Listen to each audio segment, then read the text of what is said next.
यीशु ने क्या कहा? आत्मा तो आत्मा में कोई गड़बड़ नहीं है, तुम्हारी आत्मा तैयार है। क्यों तैयार है? आज आपकी और मेरी आत्मा तैयार है। क्यों तैयार है? क्योंकि हम यीशु के लहू से धुल चुके हैं। हमारी आत्मा के अंतर्गत कोई भी अब किसी तरह से कोई भी गड़बड़ नहीं। हमारी आत्मा तैयार, लेकिन गड़बड़ी कहाँ है? शरीर के अंदर है। और प्रार्थना क्या करती है? जब आप और मैं प्रार्थना करते हैं, मैं आप प्रार्थना के द्वारा, उपवास के द्वारा, प्यारे परमेश्वर लोगों, परमेश्वर के वचन के अंतर्गत, प्रभु के वचन में अगर हम पढ़ें गलातियों की पत्री उसका 5वां अध्याय अगर आप पढ़ोगे तो वहां पर आपको पता चलेगा 16 आयत में ऐसा बताया गया है, आत्मा और शरीर के अंदर क्या है? एक द्वंद्व चल रहा है, युद्ध चल रहा है, कुश्ती चल रही है। पढ़े 16 को। सॉरी सर 17 पढ़ते पहले। शरीर आत्मा के विरोध में, हाँ जी, शरीर आत्मा के विरोध में और आत्मा शरीर के विरोध में लालसा करती है। क्या है? एक लड़ाई है। किसके अंदर लड़ाई है? आत्मा और शरीर में। शरीर क्या कह रहा है? मेरे अनुसार चलो, मेरी बात को मानो, मेरे तरीके से काम कर। शरीर की अपनी एक इच्छा है, शरीर के पास बहुत सी अपनी लालसाएं हैं, और शरीर की लालसाएं क्या करती है? व्यक्ति को परमेश्वर से दूर ले जाती है। शरीर, यहाँ पर क्या लिखा है? शरीर आत्मा के विरोध में, आत्मा शरीर के विरोध में लालसा करता है। लेकिन जब आप प्रार्थना में होते हैं, जब हम उपवास में होते हैं, जब मैं आप प्रभु की उपस्थिति में वास करते हैं, फिर क्या होता है? फिर हमारे जीवन के अंतर्गत आत्मा का जो व्यक्तित्व है, यूं कह सकते हैं आत्मा का जो प्रभाव वो क्या होता है? बढ़ जाता है। फिर 16 को पढ़े, क्या लिखा है? मैं कहता हूँ आत्मा के अनुसार चलो, आत्मा के अनुसार चलो, प्रेज़ द लॉर्ड, हालेलुया। फिर हम शरीर पे जय प्राप्त करेंगे। आपसे कहें हमारे जीवन की जो कमजोरियां हैं, जो भी कमजोरी है, आज हमारे जीवन की कमजोरी पे जय पाने के लिए हम क्या करते हैं? हम उपवास में जाते हैं। जब हम प्रभु की उपस्थिति में वास करते हैं, हमारी आत्मा इतनी बलिष्ठ हो जाती है, फिर क्या करती है? हमारी आत्मा हमारे शरीर को भी खींचने लग जाती है। हमारा शरीर कहता है नींद आ रही है, हमारी आत्मा कहते नहीं, तुझे दुआ करनी है। हालेलुया। आपसे कहे एक प्रार्थना करने वाला व्यक्ति कभी थकता नहीं है। हालेलुया। एक प्रार्थना करने वाला व्यक्ति कभी आलस में नहीं जाता है। एक प्रार्थना करने वाला व्यक्ति ताजगी के अंदर बना रहता है। क्यों? क्योंकि उसके शरीर के ऊपर वो क्या होता है? जय प्राप्त कर लेता है। फिर उसके अंतर्गत परमेश्वर को, आपको मालूम है, जो प्रभु के दास अभी दुनिया से चले गए, प्रभु के पास चले गए, डॉक्टर डीजे दिनाकर, उनको पवित्र आत्मा कैसी स्थिति मिला? ऐसी स्थिति, रात को 9 बजे अपने काम से वो घर आए। जब अपने घर से काम से घर आए तो उन्होंने क्या किया? वो उनका मन नहीं था प्रार्थना करने का, इच्छा नहीं हो रही थी प्रार्थना करने की, लेकिन फिर भी क्योंकि उन्होंने दिन भर पिछले कई साल, करीब 7 साल उन्होंने क्या किया था? प्रभु के साथ लगातार संबंध बिठा किया था, दुआ की थी, प्रार्थना की थी, और वो एक ही दुआ कर रहे थे। क्या दुआ करे? प्रभु तेरी आत्मा से मुझे भर दे, तेरी आत्मा से भर दे, तेरी आत्मा से भर दे। 10 अक्टूबर 1968 की बात वो कहते हैं, उस रात मैं प्रभु की उपस्थिति में गया, और वो कहते हैं उनके जो फैमिली पास्टर थे आए, उन्होंने कहा चलो हम क्या करते हैं? प्रार्थना करते हैं, दुआ करते हैं। और ऐसे कहा कि जो उन्होंने उस समय, मेरी इच्छा नहीं थी, मेरा मन नहीं कर रहा प्रार्थना कर, लेकिन फिर भी क्योंकि आत्मा क्या थी? तैयार थी, प्रार्थना के जीवन था। उन्होंने कहा चलो प्रार्थना करते हैं। बोले मैं घुटने बैठा, और जो उनके फैमिली पास जो पास्टर उनके साथ थे उस समय, वो आए, उन्होंने हाथ रखा, और जो ही उन्होंने हाथ रखा, दुआ को कहते हैं वो कमरा पर एक अद्भुत प्रकाश से भर गया। हालेलुया। यीशु की उपस्थिति वहां पर आ गई, यीशु की उपस्थिति इस समय आ गई। 10 अक्टूबर 1968, जब वो इच्छा नहीं थी प्रार्थना करने की, लेकिन उनके जीवन में प्रार्थना का मन था, उन्होंने प्रार्थना करने समय बिताया। और आप उनकी जीवनी को पढ़ोगे तो उन्होंने 3 घंटे यीशु मसीह से बातचीत उस समय की। यीशु मसीह ने उनकी सेवकाई के बारे में बताया मेरे बेटे क्या होने वाला है, क्या तुझे करना होगा, किस तरह मैं तुझे यूज करूंगा, कितने दुखों से होकर तू जाएगा, तो मेरी महिमा के मैं तुझे अपनी आत्मा से भर रहा हूं। उससे परमेश्वर का आत्मा आया और कहा, यीशु मसीह ने उनसे बातचीत की। यीशु ने कहा, हे मेरे बेटे, मैं तुझे अपने तरस के आत्मा से भरता हूं। और दुनिया के वो ऐसे प्रभु के दास हुए जो प्रचार कर रहे थे, आंसुओं के साथ प्रचार करते थे, लोगों के लिए जो दुआ करते थे आंसुओं के साथ करते थे। वो कहते हैं लोगों का दुख प्रभु ने मुझे अपने तरस की आत्मा से भर दिया। जब मैं लोगों के दुखों को देखता तो मैं ऑटोमेटिक रोने लगता। हालेलुया। आपसे कहें खुदा के लोगों, जब मैं आप प्रार्थना में होते हैं, हम जब प्रार्थना होते क्या होता है, हम शरीर पर जय प्राप्त करते हैं, शरीर हमें रोक नहीं पाता है। आज की सुबह आपसे रात आपसे कहना चाहते हैं, आइए हम अपने जीवन के अंतर्गत से प्रार्थना के द्वारा पहला काम क्या करेंगे, अपनी कमी पर। लेकिन दिक्कत क्या है, प्यारे परमेश्वर फर्स्ट आपको शुरुआत कहाँ करना है, नीति वचन 21 का 2 पढ़े, जल्दी पढ़े, हम खत्म करेंगे। हाँ जी, नीति वचन 21 का 2। मनुष्य का सारा चाल चलन अपनी दृष्टि में तो ठीक होता है, अपनी दृष्टि में तो ठीक होता है, यहोवा मन को जांचता है। परमेश्वर यहोवा मन को जांचता है। आज आपसे कहें, आप और मैं जीवन के अंतर्गत अपनी कमी पर जय पाना चाहते हैं। कुछ लोग जो कमजोर है, यस या नो, यस सावधान से क्या करें, हम स्वयं को ना जांचें। यहाँ से क्या लिखा है, मनुष्य का चाल चलन, पढ़े दोबारा भाई, मनुष्य का सारा चाल चलन अपनी दृष्टि में तो ठीक होता है। अपनी दृष्टि में तो क्या होता है, नीति वचन 21:2 पढ़ रहे हैं, अगर निकाल सकते हैं तो निकालें अपने सामने।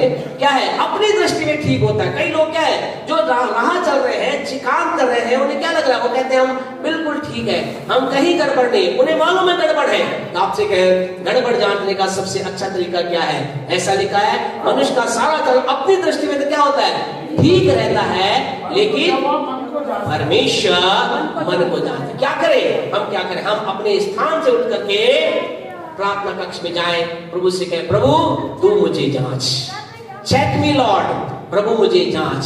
आपसे कहें, जो ही आप अपने आप को प्रभु के सामने रखेंगे, आप परमेश्वर हमारे जीवन को जांचना प्रारंभ करेगा और प्रभु हमें सही बताएगा। लेकिन दिक्कत कई लोगों को क्या है, वो अपने आप जांचते कहते हैं मैं बिल्कुल ठीक हूँ। और 14-12 पढ़े सीखा, नीति वचन 14-12 पढ़े, खत्म करेंगे 14 का 12। हाँ जी, ऐसा मत है, हाँ, मनुष्य को ठीक देख पड़ता है, ऐसा मार्ग जो मनुष्य को ठीक जान पड़ता है। कई लोग तो अपने आप को जानते हैं, क्या लगता है, मैं ठीक हूँ, मैं सही हूँ।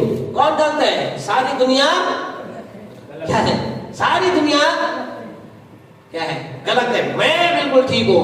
मेरा पड़ोसी गलत है, मेरा दोस्त गलत है, मेरा बॉस गलत है, मेरा वर्कर गलत है, मेरा मालिक गलत है, मेरा नौकर गलत है, मेरी पत्नी गलत है, मेरा पति गलत है, सब गलत है, मैं ठीक हूँ। उसे मनुष्य का सारा चाल चलन क्या लगता है, ऐसा लगता है, अपनी रोज क्या लगता है, ठीक जान पड़ता है। जब तक एक व्यक्ति परमेश्वर की उपस्थिति नहीं जाता, उसे क्या लगता है, ठीक नजर आता है। लेकिन क्या होता है, आगे बढ़े, परंतु उसके अंत में मृत्यु ही मिलती है, परंतु उसके अंत में मृत्यु मिलती है। आपसे कहें, अगर व्यक्ति अपने आप को परमेश्वर ना जाते अंत में मृत्यु मिलती है, इसका मतलब क्या है, क्या वो मर जाता है, इसका मतलब क्या, मर जाता है, मरता नहीं है। लेकिन क्या होता है, उसके जो काम है, मृत्यु के काम प्रकट होते हैं। फिर जीवन में क्या आता है, असफलता आती है, निराशा आती है, हताशा आती है, कुछ भी अच्छा नहीं होता, कुछ भी बढ़िया नहीं होता, चीजें सही करने का प्रयास करते गलत होती। कारण क्या है, क्योंकि ऐसा लिखा है, उसमें अंत में मृत्यु आती है। आज की रात आपसे कहना चाहता है, ये मैं आप इन उपवास के अंतर्गत पहला काम क्या करें, पहला काम अपने जीवन की कमजोरी को जाने।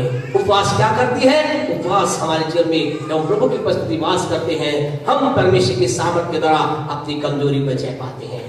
आज हमें हक नहीं कि आपके ऊपर उंगली उठाएं, आप में से किसी को कहें कि आपके अंदर ये कमी है, घटी है। हम सब अपने जीवन को जांचते हैं। हम में से किसी न किसी जीवन में कोई ऐसी बात, यदि यस कोई कमी नहीं है, प्रेज़ द लॉर्ड, आगे बढ़े। लेकिन यदि आपको नजर आ रहा है, हम कहें इस उपवास काल में प्रभु की उपस्थिति में जाएं, और जो ही आप उपस्थिति जाएंगे, क्या होगा, आपकी आत्मा, जो आपकी आत्मा तैयार हो, क्या होगी, और बलवंत हो जाएगी, और आप शरीर के काम पर जयवंत हो पाएंगे। और प्यारे परमेश्वर लोगों, जो जय पाए प्रभु के पवित्र वचन के अंतर्गत आपसे कहें, क्यों जय पाना जरूरी है, प्रकाशित वाक्य 2 अध्याय निकालें, उसकी 7वीं आयत को पढ़े, कोई 11वीं आयत को पढ़े, कोई 17वीं आयत को पढ़े, पढ़कर हम बंद करेंगे। हाँ जी, जिसके कान वो सुन ले कि आत्मा कलीसिया से क्या कहता है, जो जय पाए मैं उसे उस जीवन के पेड़ में से जो परमेश्वर के स्वर्गलोक में है फल खाने को दूंगा। Praise the Lord. क्या होगा, जो जय पाएगा वो उस पेड़ के फल को खाने पाएगा जो परमेश्वर के स्वर्गलोक में है। आप जय पाना चाहते हैं, आप जय के साथ आगे बढ़ना चाहते हैं, यस, तो हम क्या करें, प्रभु वचन कहता है, जो जय पाए उस पेड़ को जो स्वर्ग में है उससे खाने पाएगा। तो पढ़े 11 पढ़े सीखा। हाँ जी, क्या कहता है, जय पाएगा उसे दूसरी मृत्यु से हानि ना होगी। 17 आयत के अंदर ऐसा लिखा गया।